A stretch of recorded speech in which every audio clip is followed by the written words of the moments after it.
बोलती पुस्तके. ज्यांना वाचनाचा नाद त्यांना बोलती पुस्तके घाली साद. आमचं चॅनल सबस्क्राईब करा आणि सबस्क्राईब करायला इतरांनाही सांगा. नमस्कार श्रोते मित्र हो. बोलती पुस्तके सादर करीत आहे ज्येष्ठ कादंबरीकार द स काकडे लिखित कादंबरी फितूर, प्रकरण 11. भोसदरला रघ्याच्या झोपड्यापुढं गाडी उभी राहिली. ड्रायव्हरच्या हात्यावर त्यानं भाडं टेकवलं आणि गाडी गेली. राध्या अमनीच्या आधी दरवाजाकडे गेला. त्यानं कुलूप काढलं. पिशवीतला नारळ त्यानं काढला. झोपड्याच्या उंबऱ्यात तो दगडावर फोडला. अमनीनं त्याच्याकडे पाहून सावधपणे त्याला आवाज दिला. तुही बायको म्हणून आले ना हाय, बहीण म्हणून संगती आली या. माझ्या गळ्यात काळी पोत सुधीक नाही. कपाळाला लाल टिकली तेवढी लावत जाईल. कुवार पोरी लाल टिकली लावतात तशी. तू असं का म्हणालीस? तू नारळ फोडलास उंबऱ्यात. बायकोनं घरात पाय ठेवलाय असं तू समजू नाही म्हणून म्हणती. अमनीनं ते झोपडं पाहिलं. ती चकित झाली. राध्यानं चांगलं शिस्तीत झोपडं उभं केलं होतं. झोपड्यात लोखंडी काठ होती. गाद्या, उशा, चादरी, स्वयंपाकाची भांडी होती, चूल होती. अमनी, हे समज तुझ्यासाठी तयार केलं. समजा संसार थाटलाय. तू ही कमतीच होती. तू बायको म्हणून राहा. अमनीनं तोंडावर बोट ठेवलं, डोळं मोठं केलं. मी बहीण म्हणून राहणार इथं. समजाच बल्ल्या झाला होता. अमनी म्हणून तो रोज तळमळत होता. तिच्या स्वप्नावर जगत होता. पण तिनं तर अंगठा दाखवला होता. तिला इथं आणून काय उपयोग झाला? कोपऱ्यात काचेचं कपाट होतं. कपाटाच्या काचेसमोर अमनी उभी राहिली. तिचं संपूर्ण रूप ती कपाटाच्या काचेत पाहत होती. तिनं स्वतःला मागून पाहिलं, पुढून पाहिलं, मग स्वतःशीच गिरकी घेऊन हसली. तिला हसलेली पाहून राध्याला बरं वाटलं. अमनी, तू ह्या तोंडात साखर टाकतो का? तू काय माझं तोंड गोड करायला तयार नाहीस? राध्या, तो विषय नाही काढायचा. तू ही बहीण मी. तू ह्या नावाचं बारसं करायला पाहिजे इथं. इथल्या लोकांना अमनी नाव कळायला नको. यमनी तुझं नाव. दारात पावलं वाजली. राध्यानं पाहिलं. ती खुशी होती. खुशी? आणि आपल्या ह्या झोपड्यात? राध्याला विश्वासच बसेना. खुशी राध्याकडे न पाहताच त्या अमनीकडे गेली. हसतच बोलली, मी लव्हाराची खुशी. तुम्ही रघुदादाच्या बहीण ना? बहीणच मी रघुची. पण मी त्याला दादा नाही म्हणत, रग्याच म्हणते. रघुपेक्षा रग्या बोलायला आवडते. तुम्ही त्यांच्या सख्या बहीण ना? आम्ही नाही रघुदादाला रग्या बोलू शकत. खुशे, तू मला रग्या बोलू शकते. राध्या बोलला. तुम्हा दोघांची ओळख हाय जणू. अमनी खुशीला बोलली. खुशीनं फक्त मान हलवली. खुशे, मार्तंड बाबा आहेत का पालात? हा आहेत. तिनेच गाडीतून उतरताना ह्या माझ्या थोरल्या बहिणीला पाहिलं. म्हणले भेटून ये. तुला मैत्रीण पाहिजे होती ना? जा भेटून ये. आले. अमनीनं खुशीच्या तोंडात साखर टाकली. हसत बोलली, चांगली देखणी चांदणी आहेस बघ. लगीन लई जल्दीनं केलंस. अंगाची भट्टी लई जल्दीनं उतरू नकोस. पोर सावकाश होऊ दे. ते ऐकून खुशी नाखुश झाली. तिला ते बोलणं लागलं. तिला जल्दीनं पूर व्हायला नवरा जवळ तर पाहिजे. तिनं लगेच डोळ्याला पदर लावला. तशीच ती पळाली. अमनीला समजेना ती का पळाली. तिनं राध्याकडं पाहिलं. राध्या बोलला नाही. उलट त्यानं आपल्याला काही माहीत नाही हे खुनेनं सांगितलं. राध्यानं कपाट खोललं. कपाटात अमनीची सहावारी पातळ पंजाबी ड्रेस ठेवले. तिच्या मेकअपचं सामान आत टाकलं. मग खिशातनं नोटांची बंडलं काढली आणि ती आतल्या कप्प्यात टाकली. आमनीचं त्या नोटांच्या बंडलांकडे लक्ष गेलं. ह्या राध्याकडं एवढी नोटांची बंडलं कुठून आली? हा रामोसवाडीतनं फरार झाला, तो इकडे डोंगर दऱ्यात आला. त्याला इथं ना आई ना बाप, कुणी पैसे दिले ह्याला? राध्या एवढं पैसं इकडे बी दरोडा घातला का काय? जानकू शेटनी भांडवल दिलं शेती करायला. एवढा मोठ्या मनाचा हाय जानकू शेट. उगा का त्याने मला 20 एकर जमीन दिली तर मी 10 एकरात केळी लावल्यात. आता 10 एकरात समजा तरकारी माल करायचा आहे. आता तूच इथं मॅनेजर होय. समध्या बायकांना हाकलायचं काम तू करायचं. आमनी नेहमी ठाकरी पद्धतीच्या नऊवारीत होती, पण आता ती पंजाबी ड्रेसमध्ये होती. तिला तो ड्रेस चांगला वाटला. समद अंग मागून पुढून चांगलं झाकत होतं. त्यात पुढच्या बाजूनं गळ्याखाली ओढणी होती अंग झाकायला. बसाय उठायला बी चांगलं वाटत होतं. आमनी पाय पसरूनच जमिनीवर बसली. राध्या खाटेवर बसला होता. आमनीला कपाटाच्या काचेत पाहत होता. पंजाबी ड्रेसमध्ये आमनी चांगली दांडगी पंजाबन वाटत होती. रघुशेठ आहेत का? दारात पैंजण वाजल्याचा आवाज. पाय पसरून बसल्या आमनीनं दारातल्या नखरेल बाईला पाहिलं. खाटेवर बसल्या राध्यानं पाहिलं. ती लालन होती. तिच्या हातात हातभर लांबीचा जेवणाचा डबा होता. या लालनताई. राध्यानं तिचं स्वागत केलं. रघुशेठ, तुम्ही मला आवडता बघा. तुम्ही राहता कसं बैजवार. तुमच्या अंगावरचे कपडे बघितले की मला आमच्या अहमद शेठची आठवण येते. ते पण असे तरणे बाण चालायचे ऐटीत. अहमद शेठ कोण हे? मुंबईला तमाशे फड लावायचे हनुमान थिएटरला. म्हणजे तुम्ही तमाशाच्या फडवाल्या? होय, तमाशावाली मी. पण हरकू शेटने सांगितलं तमाशात नाचायचं नाही, आमच्या संगती राहायचं. जुन्नरला होते बंगल्यात. तिथला बंगला म्हणजे काय, राजमहालच. माझ्यासाठीच बांधला होता तो. पायात तमाशाचं घुंगरू फेकलं आणि ही पैंजणं घातली चांदीची. कमरेचा चांदीचा कमरपट्टा तेवढा पहिल्यापासून बघा. ते बोलताना लालचं लक्ष सारं आमनीकडे होतं. ती नीट निरखून पाहत होती. रघुशेठ, ही तुमची मंडळी वाटतं. मी बहीण आहे याची. आमनीला राध्याला बोलू द्यायचं नव्हतं. राध्या काय लगेच म्हणेल, ही माझी बायकोच आहे. रघुशेठचा चेहरा वेगळा आणि तू हाय बी वेगळा. आम्ही बहीणभाव आहोत. म्हणजे ही आम्ही तमासगिरीन. आम्हाला एका पुरुषानं कुठं भागतंय. 4 पुरुष आयुष्यात आलं की चौघांची 4 पोरं.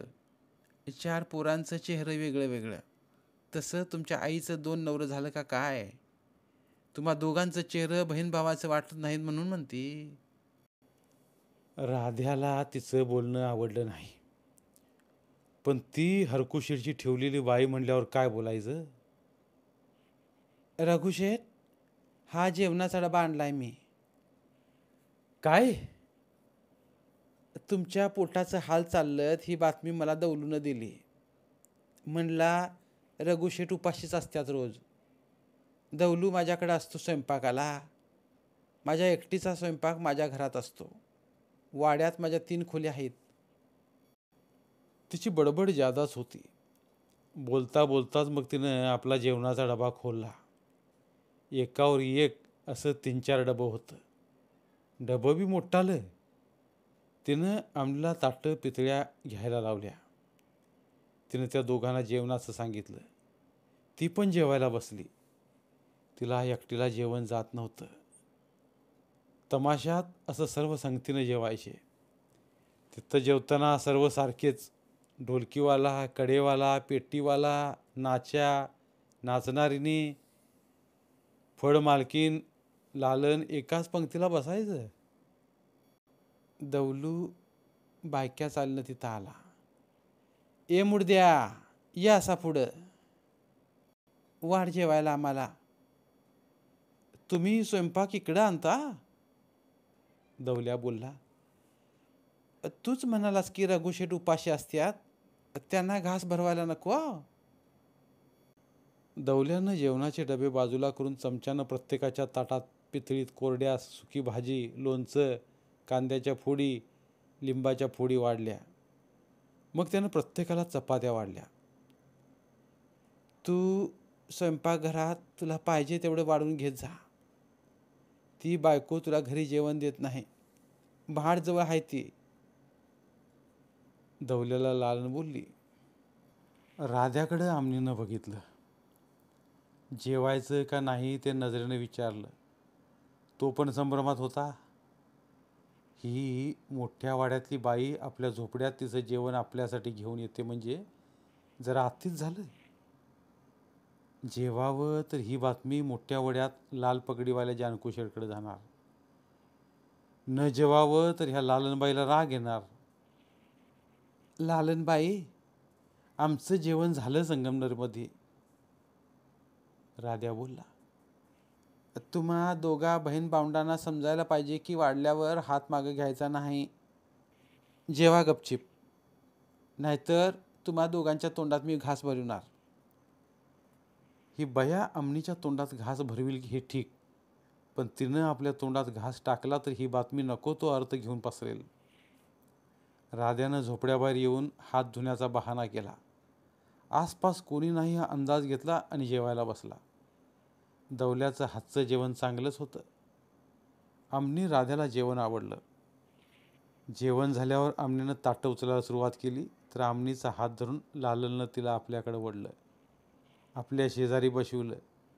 तिच्या गळ्यात हात घातला आणि पटकन तिचा मुका घेतला. अमनीला तिच्या तोंडाचा दारूचा वास आला.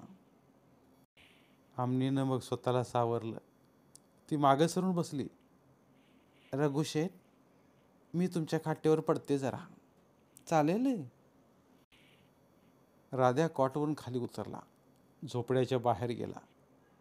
ह्या लालनबाईला आपल्या झोपड्यात खाटेवर आडवी पडलेली कशी पाहायची? लालन कॉटवर आडवी झाली. तिनं डोक्याखाली उशी घेतली. पाय लांबवलं. डाव्या पायाला वाम निघाला. तिची पोटरी सरकली होती तशी ती कणती. दौलूला बोलली. दौलू, जरा कॉटवर चढ. डाव्या पायाची पोटरी बघ जरा, ती सटकली या. पोटरी चोळ माझी, ती जाग्यावर आली पाहिजे. तेल लावू का? तेलाची गरज नाही. दौल्या कॉटवर चढला. लालनबाईनं डाव्या पायाचं नऊवारीचं लुगडं गुडघ्यापर्यंत ओढलं. दौलू तिच्या डाव्या पायाची पोटरी चोळायला लागला. खाली वाकून तिच्या डाव्या पायांची अंगठा आणि बाकीची बोटं क्रमाक्रमानं ओढायला लागला. शाबास दौल्या, तुझ्या हाताला गुण आहे बघ. आज रातच्याला स्वयंपाकाला वाड्यावर येशील तेव्हा तू निरगुडी तेलानं माझी पाठ कंबर चोळायची. अलीकडं पाठ दुखायला लागली या, कंबर बी दुखायला लागली या. हा बाई साहेब, रात्री लवकर येईन. तू लवकर आलास तरी लवकर सोडणार नाही मी. माझ्या पाठीला न कंबरेला आराम पडला पाहिजे. दौल्यानंच जेवणाची भांडी धुतली. घरातलं खरकटं काढलं, झाडून काढलं. बाईपेक्षा त्याच्या हातात चांगला उरक होता. अमनीला तो बायक्या चालीचा दौल्या गमतीचा वाटला. लालनबाईच्या पायाच्या पोटरीला मालिश करताना त्याचा बदललेला चेहरा अमनीनं पाहिला. त्याचा वाढलेला श्वास तिला लांबनंही आपल्या तोंडावर येतोय असं वाटत होता. ह्या लालनबाईची ही मालिश ह्या झोपड्यात नको. ही मालिश वाड्यातल्या 3 खोल्यातच व्हायला पाहिजे. मगाशी हिनं आपल्या गालाचा मुका घेतला होता. तिच्या दारूचा वास किळस यावा असा होता. राध्या झोपड्यापुढं ओढ्याच्या बंधाऱ्याकडे आला होता. बंधारा घातल्यानं पाण्याचा साठा वाढतच होता. पाण्याचा पाठ काढून पाणी केळीच्या 10 एकराला वळवलेलं होतं. पाण्याचा प्रवाह चांगला असल्यानं केळीचे वाफे भरले जात होते. केळीला पाणी भरायला नेहमीच गडी होता. 10 एकरात चांगल्याच केळी बसल्या होत्या. शेणखतं पडली होती. पाणी मुबलक होतं. केळीचं रान हिरवंगार दिसायला लागलं होतं. आमनीला सोबतला घेऊनच त्यानं 10 एकराला फेरफटका मारला. आमनीनं राध्याला पाहिलं. भील जातीचा हा राध्या, हा इकडं फरार होऊन वावरतोय. त्याची खरी ओळख इथं कुणालाच नाही. लक्या ह्याच्या संगती आला असता तर तो पण इथं असा स्थिरावला असता. लक्याच्या आठवणीनं ती व्याकुळ झाली. डोळ्यात पाणी आलं. सासर टाकून ती लख्याकडे आली तेव्हा त्यानं तिला समजावलं होतं, सासरी जा. पण तिनं तो सल्ला ऐकला नाही. आपण त्याचं ऐकायला पाहिजे होतं. आपण नवऱ्याकडे गेलो असतो तर नवऱ्यानं पोलीस ठाण्याला फोन केला नसता. लख्याला पोलिसांनी मग अटक केली नसती. तो पोलिसांच्या मारधोडीत मेला नसता. लक्याचा खुनी आपला नवराच. आमनी, आता राहशील का माझ्या संगती? राहायला आले ना? लगीन कर. लगीन? का का हरकत आहे? लक्या रोज रात्रीचा सपनात येतोय. मी घाबरून उठून बसते. त्याच पोलीस कुटीत लटकलेला मुर्दा डोळ्यांपुढे उभा राहतो. आता इसर की त्याला काला. बहीण मी लक्याची, कशी इसरू त्याला? म्हणजे लक्याला इसरल्यावर तू माझ्याशी लगीन करणार? ते बघू, आत्ता तरी काही नाही. मग एक काम करायला का हरकत? कोणचं काम? तू बायकोगत राहायचं रातचं मायाशी. तिनं चिडून त्याच्याकडे पाहिलं. आपण लक्याच्या दुःखात आणि हा आपल्याकडे वासनेनं पाहतोय. तुला नवरा देत नव्हता ते मी देईन की. तो विषय नको. बहीण म्हणून राहणार मी तुझ्याजवळ. राध्याला तिचं बोलणं आवडलं नाही. आपण हिच्यासाठी तडपडतोय आणि ही. तिच्याशी न बोलताच तो मग झोपड्याकडे आला. त्याच्या मागनं ती आली. ह्याला आपण पाहिजे. बायको व्हायला नकार दिला तर हा बाई म्हणून वापर करायला बघतोय. ती सावध झाली, जपायला लागली. आमनीनं कंदील लावला. झोपड्याच्या मधल्या मेडीजवळ खिळ्याला अडकवून ठेवला. झोपड्याभर प्रकाश पडला. चुलीजवळ वाताऱ्याचं थोटूक तोंडात धरलेली रॉकेलची चिमणी होती. चुलीजवळ आमनी बसली होती. तिनं चूल पेटवली. तुझ्या आवडीचं जेवण सांग, ते करते मी. ती बोलली. तो बोलला नाही. खोपटात हातात कंदील घेऊन मार्तंडा लोहार आला होता. त्याच्या दुसऱ्या हातात धारदार फरशी, कुऱ्हाड आणि भाला होता. फरशी, कुऱ्हाड, भाल्याला दांडे ठोकूनच आणले होते. आमनी, मार्तंड बाबाला चहा कर. मार्तंड लोहाराच्या येण्यानं हा मुका झालेला राध्या बोलायला लागलाय हे ठीक म्हणायचं. तिनं 2च कप चहा टाकला. लक्याच्या आठवणीनं तिला चहा गोड लागला नसता. लक्याचं झोपडं तिकडे ठाकरवाडीत आता तसंच एकटं पडलं. ठाकरवाडीत एका बाजूला असलं ते झोपडं, त्याच्या सामनीच तो लिंब. दोघं भावंड त्या लिंबाखाली खेळायचे. झोपड्यात रात्री झोपायची. आई बाप रानातनं झाडाच्या मुळ्या आणायचे, गावात विकायला न्यायचे. उन्हाळा आला की करवंद जांभूळ घेऊन 4-5 मैल तुडवत मोठ्या गावात जायचे. तिथं एस टी स्टँडला विकत बसायचे. बाप दांडगा होता, वाघाशी खेळणारा होता, पण त्याचं चीज झालं नाही. असाच कष्ट करीत गेला. आई बी बापानंतर गेली. लक्या चांगला दांडगा. त्याला जंगलातनं मुळी आणणं जमणार नव्हतं. त्याच्यात ताकद होती. बाळ्यानंच त्याला उचलला. हैबत्यानं त्याला फरशी, भाला फेकण्यात तयार केलं. दरोडेखोर म्हणून लक्या त्याच्या दरोड्याचा हिस्सा आणू लागला. धन्यवाद. उर्वरित कादंबरी पुढील भागात. मराठीतील प्रतिभावंत लेखकांचं साहित्य, कथा, कादंबऱ्या ऐकण्यासाठी आमचं बोलती पुस्तके हे चॅनल सबस्क्राईब करा. आणि मराठी साहित्याचा प्रसार करण्यासाठी प्रत्येक मराठी माणसाला सबस्क्राईब करण्यासाठी आवाहन करा आणि बोलती पुस्तके या साहित्य चळवळीत सहभागी व्हा. आपले पुन्हा एकदा धन्यवाद.